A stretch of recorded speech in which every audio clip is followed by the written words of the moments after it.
স্বাভাবিকভাবে গ্রাম অঞ্চলে এবং যে জানাজার নামাজগুলো অনুষ্ঠিত হয় সেখানে বড় ছেলে কিংবা পরিবারের পক্ষ থেকে যেভাবে দোয়া চাওয়া হয়, যেভাবে ঋণগ্রস্ত থাকলে তার মরহুম বা মরহুমার পক্ষ থেকে সেটি মাফ চাওয়া হয়, তেমনিভাবে আজকে মরহুমার পক্ষ থেকে বেগম জিয়ার সন্তান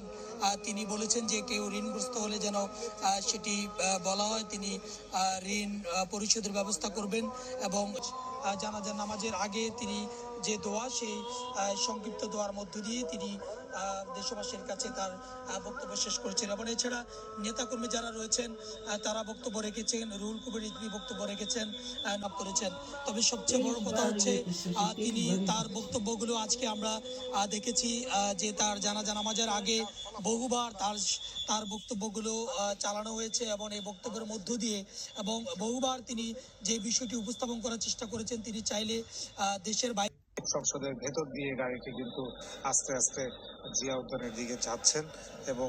গাড়ির দুই পাশে রাষ্ট্রীয় সম্মাননা জানানো হচ্ছে। সেনাবাহিনীর সদস্য, এসএসএফ, সিএসএফ তারা সম্মাননা জানাচ্ছেন। এই যে খালেদা জিয়ার আজকে জানাজায় কিন্তু অংশ নিয়েছেন লাখ লাখ মানুষ এবং তার সাথে অংশ নিয়েছেন তার পরিবারের সদস্যরা। তারেক রহমান বক্তব্য দিয়েছেন, বিএনপির সিনিয়র নেতা নজরুল ইসলাম আলমগীর সহ অনেকে বক্তব্য দিয়েছেন, তারা তার স্মৃতিচারণ করেছেন। আসলে বলার কিছু নেই, যেটা হচ্ছে খালেদা জিয়া কিন্তু বাংলাদেশের আপসহীন নেত্রী, এটা আমরা সবাই জানি এবং তিনি তার এই আপসহীন জীবনে এই আগালিচা আমরা দেখতে পাচ্ছি। আমরা হয়তোবা সেই সেই সেই যে গালিচাটি দেখতে পাচ্ছি সেটি করেই হয়তো বেগম খালেদা জিয়ার মরদেহটি নিয়ে যাওয়া হবে জিয়া উদ্যানের ভেতরে এবং শহীদ রাষ্ট্রপতি জিয়াউর রহমানের কবরের পাশে তাকে সমাহিত করা হবে।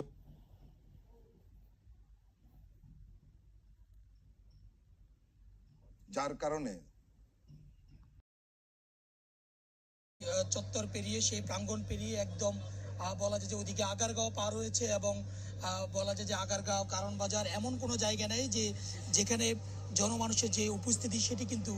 কিন্তু ছিল না এবং প্রত্যেকটি জায়গায় যে মানুষের উপস্থিতি সেটি কিন্তু ছিল। এই যে লাখো লাখো মানুষের জনস্রোত এবং মানুষের যে ঢল সেটি প্রমাণ করে যে বেগম জিয়া আসলে জনমানুষের কাছে এবং বাংলাদেশের প্রেক্ষাপটে বাংলাদেশের ইতিহাসে কতটা জনপ্রিয়তা অর্জন করেছেন। এবং এই মুহূর্তে আমি রয়েছি সংসদ ভবনের যে পিছনে যে গেট, অর্থাৎ যে বিজয় সরণি যে সড়কটি